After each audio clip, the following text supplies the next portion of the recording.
Dear student, online classes में आपका हार्दिक स्वागत है। तो कल हम बात कर रहे थे असंगतता या अनिश्चितता। उसी का एक छोटा सा बिंदु है जिसकी आज हम बात करेंगे, और वो है पराग स्त्रीकेसर पारस्परिक क्रिया। तो ये असंगतता का ही एक पॉइंट है जिसकी हम बात करेंगे। देखिए, पराग यानी परागकण, स्त्रीकेसर जायांग, पारस्परिक क्रिया की बात करेंगे। बहुत से पादपों के परागकण एक पुष्प की वर्तिकाग्र पर गिरते हैं, लेकिन ये सभी अंकुरित नहीं होते हैं। इनमें से केवल समान जाति के परागकण ही अंकुरित हो पाते हैं। आप देखते हैं कि बहुत से परागकण होते हैं जो दूसरी जाति की वर्तिकाग्र के ऊपर पहुंचते हैं, लेकिन वे उस पर अंकुरित नहीं होते हैं। उसका कारण क्या है? इसका कारण यह है कि परागकण की भित्ति व वर्तिकाग्र में एक विशेष प्रकार की प्रोटीन पाई जाती है जिनके मध्य अंतःक्रिया होती है। जिनके मध्य क्या होगी? अंतःक्रिया। यदि अंतःक्रिया अनुकूल दशा में होती है तो परागकण वर्तिकाग्र से जल व पोषक पदार्थ ग्रहण करके अंकुरित होने लगता है, और यदि अंतःक्रिया प्रतिकूल दशा में होती है तो परागकण अंकुरित नहीं हो पाते हैं। इस कारण ही एक परागकण उसी जाति की वर्तिकाग्र पर अंकुरित हो जाते हैं। प्रश्न भी बनता है, यहाँ से ध्यान रखिए, क्या कारण है कि एक परागकण उसी जाति की वर्तिकाग्र पर अंकुरित हो पाता है? तो आप ये कारण दे सकते हैं, बड़ा क्वेश्चन भी बनता है, तो याद रखें। तो ये था पराग स्त्रीकेसर पारस्परिक क्रिया। तो अगले पेज के ऊपर चलते हैं।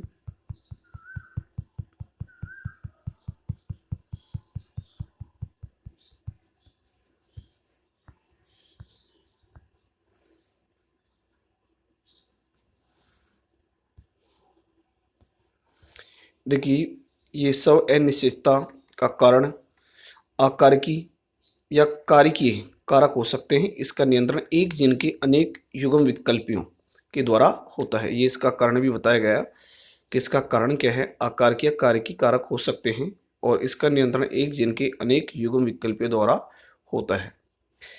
अब अपना नया टॉपिक चलेगा, निषेचन, फर्टिलाइजेशन। देखिए, निषेचन क्या है?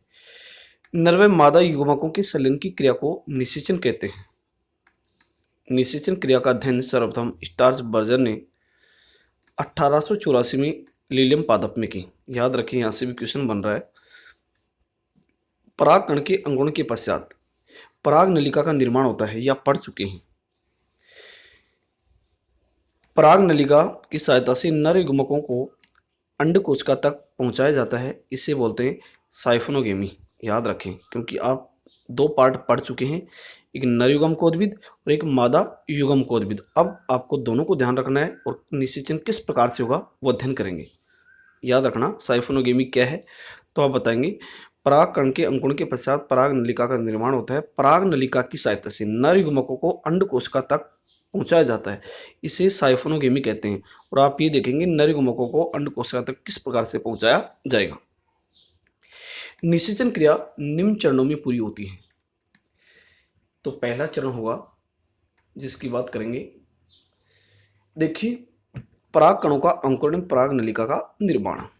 क्योंकि आप सभी जानते हैं परागण क्रिया के पश्चात परागकण वर्तिकाग्र के ऊपर पहुंचते हैं।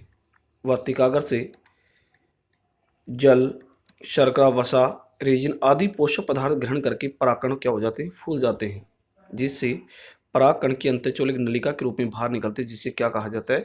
पराग नलिका यानी पोलिन ट्यूब। तो ये पहला चरण है, और भी चरण पढ़ेंगे। तो ये पहला चरण है, बाकी आपको डायग्राम में दिखाता हूँ जिसमें देखेंगे।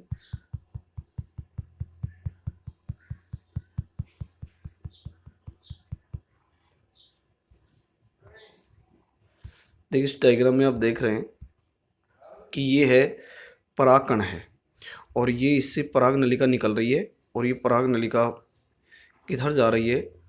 बीजाणु द्वार से होती हुई एक प्रकार से भ्रूणकोश में प्रवेश कर रही है। तो ये आप अध्ययन करेंगे कि परागकण का अंकुरण, पहला चरण आपने पढ़ा है कि वर्तिकाग्र के ऊपर परागकण का अंकुरण।